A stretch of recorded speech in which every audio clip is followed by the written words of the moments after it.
Hello students, तो ये आपका एक्टिविटी 2 फॉर क्लास 12th कि आपकी जो लैब मैनुअल में जो एक्टिविटीज़ हैं, तो ये भी आपका रिलेशन एंड फंक्शन से ही है। तो आपका ऑब्जेक्टिव जो है एक्टिविटी 2 का ऑब्जेक्टिव क्या है? Basic to verify the relation R in a set L of all the lines in a plane. आपके पास एक सेट एल है जिसमें सारी लाइंस प्रेजेंट है।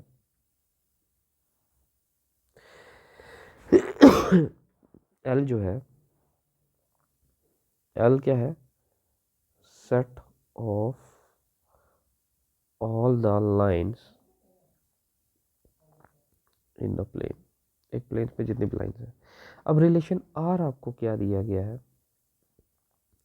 रिलेशन आर में वही ऑर्डर पेयर प्रेजेंट होंगे जिसमें फर्स्ट और सेकंड एलिमेंट क्या होगा? आपस में पैरेलल। अगर दो लाइंस हैं एल और एम एक ऑर्डर पेयर में प्रेजेंट है, तो वो कब प्रेजेंट हो सकती हैं रिलेशन आर में? जब वो लाइंस पैरेलल होंगी। और वो कह रहा है ये रिलेशन क्या है?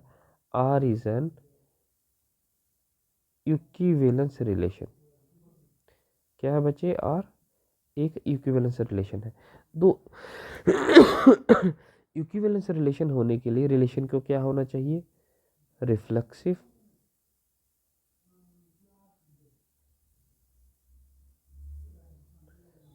सिमेट्रिक, और थर्ड आ गया ट्रांजिटिव। अगर ये तीनों प्रॉपर्टीज ये रिलेशन सेटिस्फाई करता है तो रिलेशन आर जो है वो होगा आपका इक्विवेलेंस रिलेशन। चलिए स्टार्ट करते हैं। उसके लिए आपका ऑब्जेक्टिव क्या है? पहले ये आपका ऑब्जेक्टिव है। ऑब्जेक्टिव क्या है? कि आपके रिलेशन आर में वही ऑर्डर पेयर प्रेजेंट होंगे जिनमें फर्स्ट और सेकंड जो लाइन है वो आपस में क्या होंगे? पैरेलल होंगे। मटेरियल क्या क्या रिक्वायर्ड है आपके लिए? A piece of plywood, some pieces of wire, plywood, nail, white paper and glue. तो आप लोग क्या करेंगे? पहले आपका एक जो प्लाई बोर्ड है उस पर वाइट शीट को पेस्ट करेंगे ग्लू के साथ। फिर उस पर आप लोग नेल्स फिक्स करेंगे और उन नेल्स की हेल्प से आप लोग वायर्स को कनेक्ट करेंगे। मेथड ऑफ कंस्ट्रक्शन क्या है? Take a piece of plywood of a convenient size एक साइज का आपको प्लाईवुड पीस लेना है and paste a white paper on it. अब उस प्लाई बोर्ड पे आपको क्या करना है? एक वाइट पीस ऑफ पेपर को पेस्ट करना है। ठीक है बच्चे, आपने white piece of paper paste कर दिया उसके ऊपर ग्लू के साथ। ठीक है, उसके बाद क्या है? Fix the wire randomly on the ply board with the help of nails. तो अब आपको क्या करना है? प्लाईवुड पे वायर्स को फिक्स करना है with the help of nails such that some of them are parallel and some are perpendicular to each other. आपको नेल्स को इस तरह से फिक्स करना है कि कुछ लाइंस जो है वो परपेंडिकुलर हो और कुछ लाइंस क्या हो? पैरेलल हो। तो ये लाइन हमने बना दी, तो ये लाइंस परपेंडिकुलर है। अब कुछ लाइंस आपको पैरेलल बनानी है, तो यहाँ पे हम नंबर ऑफ कंडीशन पर some of them are inclined in shown figure. तो एक पिन हमने यहाँ पे लगा ली तो ये एक लाइन होगी। ये पिन हमने लगा दी तो एक और वायर हमने स्टक कर दिया यहाँ पे, एक और वायर स्टक कर दी, एक और पिन लगा दी, एक और वायर स्टक कर दी। इस तरह से हमने ये सारी वायर्स या थ्रेड्स को हमने प्लेस कर दिया। अब क्या उसने कहा कि कुछ लाइंस को आपको पैरेलल बनाना है और कुछ को परपेंडिकुलर। तो आप देखेंगे ये जो L1 लाइन है ये L2 के परपेंडिकुलर है, L3 के भी परपेंडिकुलर है L1, और L4 के भी परपेंडिकुलर है। ठीक है, अब इसमें क्या है अब आप देखोगे L1 जो है is perpendicular to L2, L1 is perpendicular to L3 and L1 is perpendicular to L4। But इनमें अगर आप देखोगे तो L1 ये जो L2 है is parallel to L3 and L2 is also parallel to L4। और ये सारी लाइंस आपस में क्या है? ये पैरेलल है। ठीक है, उसके बाद ये हमने ड्रा किया L5, L6, L7, L8। अब ये L5 और L8, L5 जो है वो पैरेलल है L8 के, और L6 और L7, L6 जो है वो परपेंडिकुलर है L7 के। तो ये हमने कुछ लाइंस बनाई जिनकी कुछ कंडीशंस ये हैं, ये लाइंस आपस में परपेंडिकुलर है और ये लाइंस आपस में पैरेलल है। ठीक है, डिमॉन्स्ट्रेशन क्या है? आ जाइए।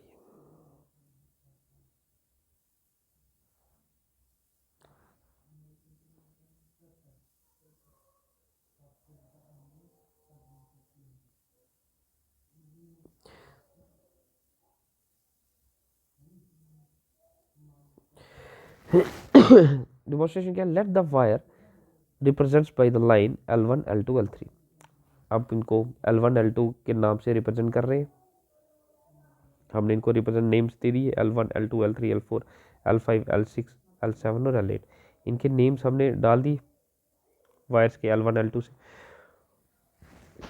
L1 is perpendicular to each of L2 L3 L4, हमने बना दिया L1 L2 L3 L4 के परपेंडिकुलर है।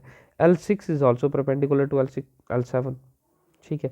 L2 is parallel to L3 and L3 is parallel to L4 and L5 is parallel to L8। तो L2 ये आपस में parallel है, ये भी हमने देख लिया। ये आपके स्टेप्स ऑफ कंस्ट्रक्शन है, जो डिमॉन्स्ट्रेशन आपको दिख रहा है ये आपको लिखना है। अब आपने देखा कि रिलेशन R क्या था स्टार्टिंग में, रिलेशन R क्या है, L and M and L is parallel to M। Relation R क्या कहता है, रिलेशन R में कौन सी लाइंस होंगी, L और M अगर फॉर एग्जांपल लाइंस है तो L is parallel to M होना चाहिए। अगर ये दो लाइंस आपस में पैरेलल है तभी रिलेशन R में प्रेजेंट है। तो यहाँ पे कौन कौन सी लाइन है जो आपस में पैरेलल है, ये लाइन भी पैरेलल है, ये भी पैरेलल है, ये भी पैरेलल है, तो ये सारे उन्होंने रिलेशन R में डाल दिया। ठीक है, तो L2 जो है L3 के पैरेलल है, L3 जो है L4 के पैरेलल है एंड L5 जो है वो L8 के पैरेलल है। तो ये सारी कुछ लाइंस है जो रिलेशन R में प्रेजेंट है, हमने बिलोंग्स बना दिए। ऑब्जर्वेशन क्या कहता है, तो हमें तीन प्रॉपर्टीज को चेक करना है। क्वेश्चन क्या था कि रिलेशन R ये होना चाहिए और ये क्या होना चाहिए, ये एक इक्विवेलेंस रिलेशन होना चाहिए। तो इक्विवेलेंस रिलेशन के लिए आपको तीन प्रॉपर्टीज को चेक करना है, रिफ्लेक्सिव, सिमेट्रिक एंड ट्रांजिटिव, इन्हीं तीन प्रॉपर्टीज को चेक करना है। तो आ जाइए पहली प्रॉपर्टीज को चेक करते हैं। यहाँ पे आ गया फॉर रिफ्लेक्सिव फिगर। अब आपके पास रिफ्लेक्सिव रिलेशन क्या होता है कि every element should relate to itself, और वो रिलेशन आर में प्रेजेंट होना चाहिए। अब अगर एल और एल लाइन है तो क्या वो रिलेशन आर में प्रेजेंट होगी। अब सेम लाइन खुद के पैरेलल हो सकती है, कोई प्रॉब्लम नहीं, तो that means L is parallel to, तो ये आपका इज एन इक्विवेलेंस रिलेशन। अब आपके पास चाहिए कि आपका ये सिमेट्रिक है या नहीं है, सेकंड आपका सिमेट्रिक आ गया। तो आप देखोगे कि अगर आपके पास L2 जो है वो रिलेशन L2 L3, अगर L2 L3 रिलेशन R में प्रेजेंट है दैट मीन्स L2 जो है वो पैरेलल होगा L3 के। तो अगर L2 L3 के पैरेलल है that means L3 also parallel होगा L2 के, दैट मीन्स L3 और L2 also belongs to relation R। तो अगर L2 और L3 रिलेशन R में प्रेजेंट है दैट मीन्स L3 और L2 भी रिलेशन R में प्रेजेंट होंगे, ठीक है।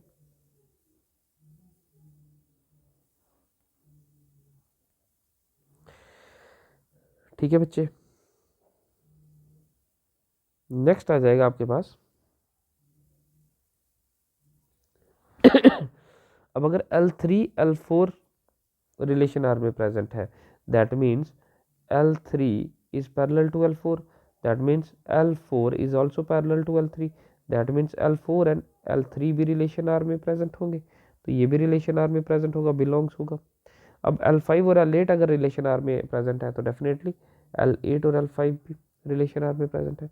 तो ये सारे अगर ए बी प्रेजेंट है तो बी ए भी प्रेजेंट हो रहा है, that means relation R is an equivalence, is a symmetric, relation R symmetric भी हो गया। अब थर्ड आपको चाहिए, थर्ड आपका है ट्रांजिटिव।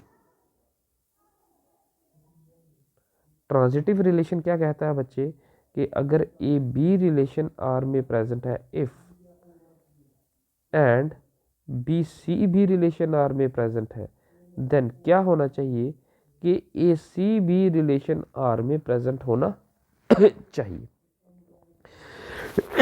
अब हम देखेंगे L2 L3 के पैरेलल है और L3 L4 के पैरेलल है। L2 L3 के पैरेलल है, L3 L4 के पैरेलल है, तो L2 L4 के भी पैरेलल है, तो ये भी आपका बिलोंग्स टू रिलेशन आर है। क्या है? L1 is parallel to L2, नहीं sorry, L2 is parallel to L3 and L3 is parallel to L4, that means L2 is also parallel to L4।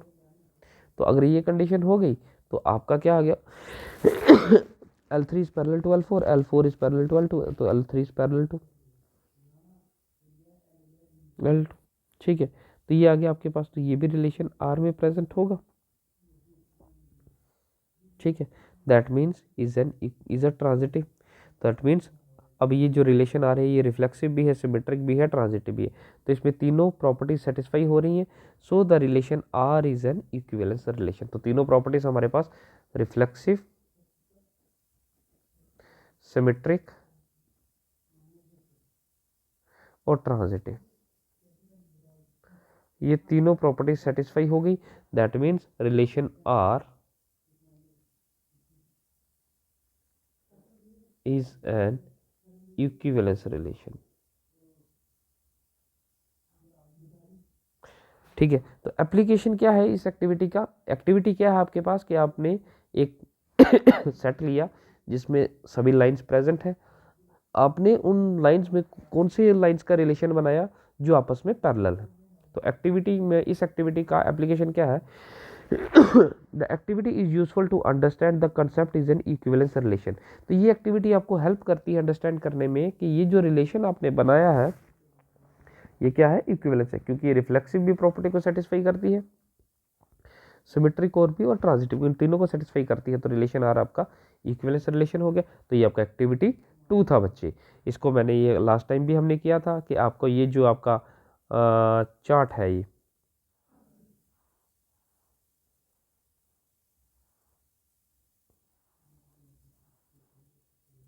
ठीक है, सॉरी, चलिए इसको मैं यहाँ पे बता लेता हूँ आपको।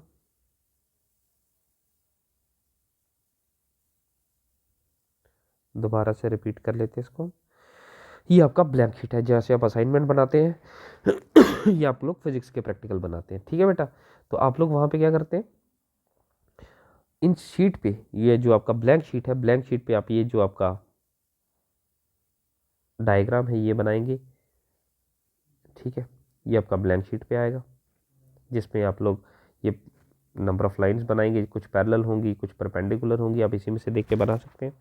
ठीक है, ये इसमें बनेगा। उसके बाद आपके पास आ जाएगा, ये आपका ब्लैंक शीट पे आएगा। ठीक है, उसके बाद आपका आ जाएगा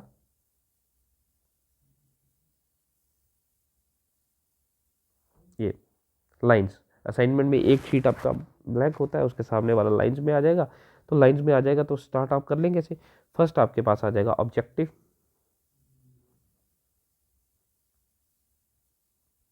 तो ऑब्जेक्टिव क्या है आपका? ऑब्जेक्टिव यही है, यहाँ से आप लोग नोट डाउन कर लेंगे, to verify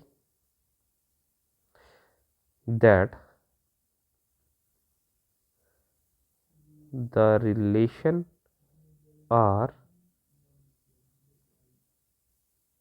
in the set L of all the lines in a plane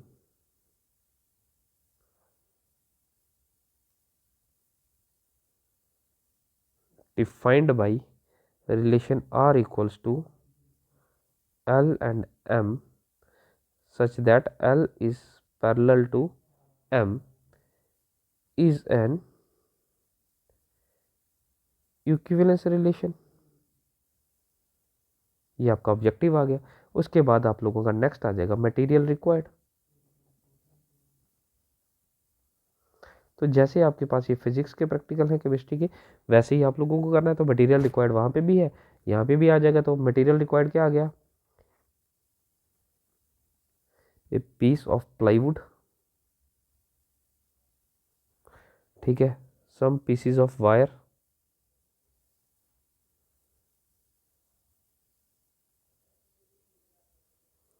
फिर उसके बाद आएगा नेल्स,